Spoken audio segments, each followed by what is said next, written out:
एक माणूस होता, खूप साधा, पण आतून पूर्ण तुटलेला. जीवनात सगळं काही करूनही त्याच्या हातात काहीच लागत नव्हतं. नोकरी मिळत नव्हती, व्यवसायात नुकसान, घरच्यांची अपेक्षा आणि लोकांचे टोमणे. तुझ्याकडून काही होणार नाही, हे वाक्य तो रोज ऐकत होता. पण तरीही तो रोज एका ठिकाणी जायचा, शांतपणे बसायचा, डोळे बंद करायचा आणि स्वामी समर्थ यांच्या समोर हात जोडून म्हणायचा, स्वामी, मी इतका प्रयत्न करतोय, पण माझं काहीच का होत नाही.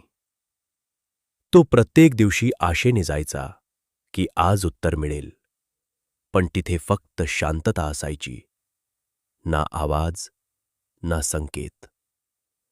हळूहळू त्याच्या मनात शंका यायला लागली. मी इतकं बोलतोय, पण स्वामी मला ऐकतच नाहीत का? त्याने अजून प्रयत्न केले, अजून मेहनत घेतली, इंटरव्ह्यू दिले, पण रिजेक्ट. बिझनेस सुरू केला, पण लॉस. त्याचं मन हळूहळू हार मानायला लागलं.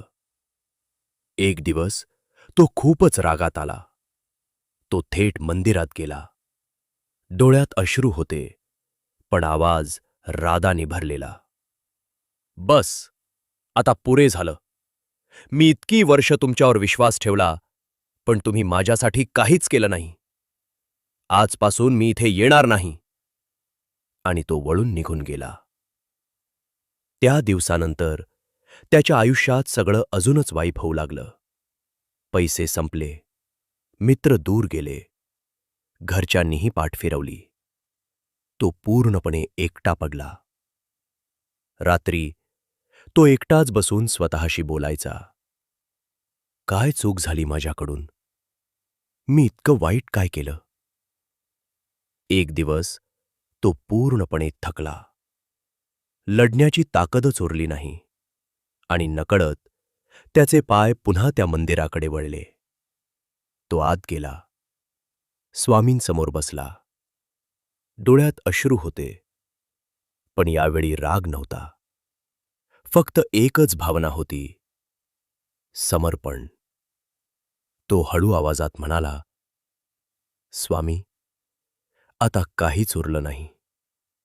मी हरलो. आता तुम्हीच सांभाळा. त्या रात्री त्याला एक स्वप्न पडलं. स्वप्नात स्वामी समर्थ त्याच्या समोर उभे होते, शांत, प्रसन्न, हसत. स्वामी म्हणाले, मी तुला कधीच सोडलं नव्हतं. तो माणूस थक्क झाला.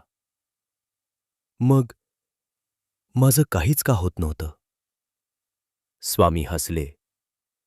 तू जेव्हा रडत होतास, तेव्हा मी तुझ्यासाठी मार्ग तयार करत होतो. तू जेव्हा अपयशी होत होतास, तेव्हा मी तुला अजून मजबूत करत होतो. पण तू अधीर झालास आणि अर्ध्या वाटेतच विश्वास सोडला.